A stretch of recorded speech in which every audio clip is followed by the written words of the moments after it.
Hi, all. Lesson 9 from Groton, Asinine Behavior. Good story, interesting message. And I wish I could do a Chris Rock voice for the donkey, but we'll just have to leave that to Shrek. All right, here it is in Greek. Onos ke puro doulewe, pede actu ergo palos lupas eche, tois athanatos euketai. Hodespote kakos, uketi ethelo to ke puroi doulewe.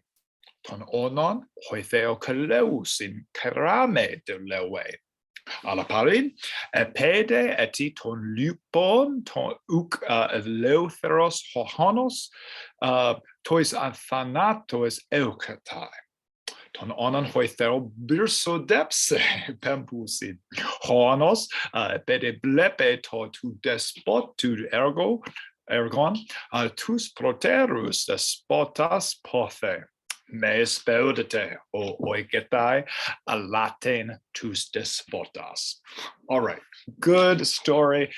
Some funny twists and turns, but let's get into it. Onos, donkey.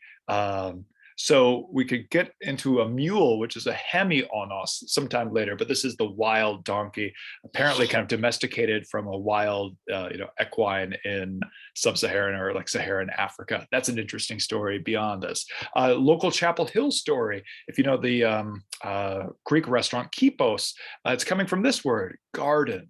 So modern Greeks would call it Kipos. Here will call it a kapos, and this is a kapos uros, a watcher of the garden, so a gardener, let's say. So a donkey, note that we're not saying the donkey, this is just the beginning of a story, no definite article. A donkey works for a gardener. I'm saying works for here. What we're seeing as often with Aesop is the idea that this animal is behaving as a certain class of human, and therefore this verb doulewo, to be a slave for, works logically. And I think we might look at kind of modern philosophical approaches to animal welfare now, and also feel like doulos is maybe good for animals doing this sort of work. Anyway, that's beyond the scope of this class. I might say work for. I feel like, does enslaved labor for could be hard, but however we want to do this, the idea is it's work without pay, and that we're looking for a bit of an analogy or metaphor between this donkey working for these so-called despotai, right, masters, and any time that we might have a human enslaved individual working for no pay for masters. There's maybe a deep humanism or animalism to this story, but again, we're getting beyond what we need to. All right, let's get back to the Greek, Duncan. Pede ectu ergo. When or since from the work, we might say his work, right? We're talking about the donkey here. Many pains he has. So since maybe would be a good for translation of a payday here, and the day is underscoring the reality of this. It has the same essential meaning as a pay, but a payday is making this truly real. So since he has truly many pains from his work or out of his work, this is kind of genitive relation, right? The pains are emanating from the work itself. He prays eukatai, and we'll get to that type of deponent verb in a few chapters. He prays to the immortal gods.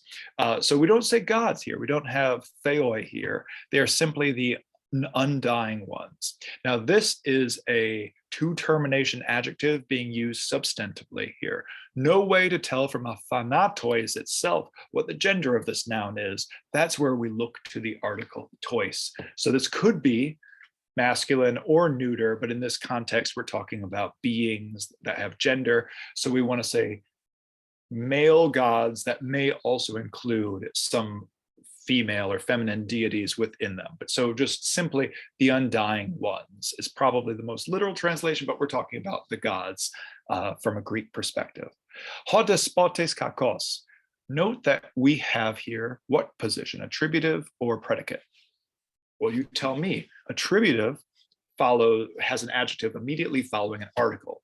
Here we have the noun following the article and no replayed article before kakos. So this isn't the bad master. This is the master is bad. My master is bad. Maybe we'd want to supply. No longer am I willing to do it enslaved labor to work for the gardener. maybe my gardener, whatever. A gardener. We maybe could take out toe without losing much of a meaning here. We do want to have ha here because there's a specific master for this donkey.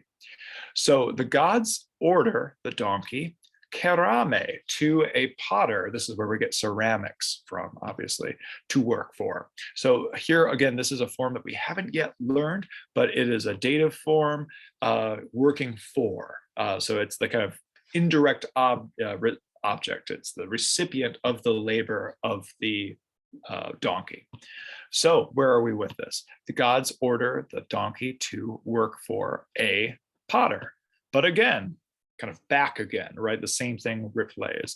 When still he is not free from his pains, or maybe just from pains, the pains associated with work, the donkey prays, again, dative relationship here, to or for the immortal gods. Prays to here because he's praying for himself.